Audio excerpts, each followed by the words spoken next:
കപ്പൽ ജീവനക്കാരുടെ സംഘടനയായ ന്യൂസിയുടെ കാസർഗോഡ് ബ്രാഞ്ചിന്റെ ആഭിമുഖ്യത്തിൽ അംഗങ്ങൾക്കും കുടുംബാംഗങ്ങൾക്കുമായി ചെസ് പരിശീലനം സംഘടിപ്പിച്ചു.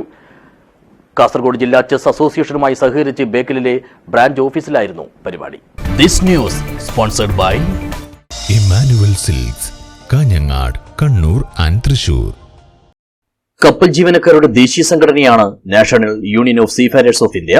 ഇതിന്റെ കാസർഗോഡ് ജില്ലാ ബ്രാഞ്ചിന്റെ ആഭിമുഖ്യത്തിലാണ് അംഗങ്ങൾക്കും കുടുംബാംഗങ്ങൾക്കുമായി ചെസ് പരിശീലന പരിപാടി സംഘടിപ്പിച്ചത്.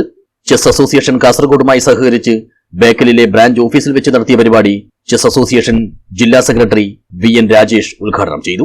കൂടുതലായിട്ട് പറയാനുള്ള പാരന്റ്സിനോട് കൂടിയാണ്. ഒരു ആമുഖമായിട്ട് നമ്മൾ പറയുമ്പോൾ ചെസ്സിനെ കുറിച്ച് നിങ്ങൾക്കെല്ലാം അറിയാം. ഒരു സ്റ്റാറ്റസ് സിംബലാണ് ചെസ് എന്ന് പറയുന്നത്. നമ്മളെല്ലാം പണ്ട് ചെസ് കളിച്ച് വളർന്ന ഒരു കാലഘട്ടത്തിൽ ചെസ്സിനോടല്ല പൊതുവെ വിനോദങ്ങളോട് അല്ലെങ്കിൽ സ്പോർട്സിനോട് പൊതുവെ ഒരു ആഭിമുഖ്യം കുറവാണ്. നമ്മുടെ ഒരു കൾച്ചർ അങ്ങനെയാണ്. ചടങ്ങിൽ ന്യൂസി കാസർഗോഡ് ബ്രാഞ്ച് പ്രതിനിധി പ്രജിത അനൂപ് അധ്യക്ഷയായി. ചെസ് അസോസിയേഷൻ അംഗങ്ങളായ സുരേഷ്, ദീക്ഷിതുണ്ണി, VN രാജേഷ്, M ദേവദത്തൻ, അതുൽ നാരായണൻ തുടങ്ങിയവർ പരിശീലനത്തിന് നേതൃത്വം നൽകി.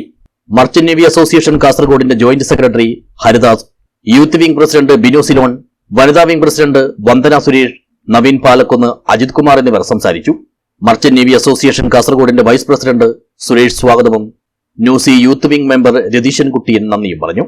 ന്യൂസ് ബ്യൂറോ, പുതുമ.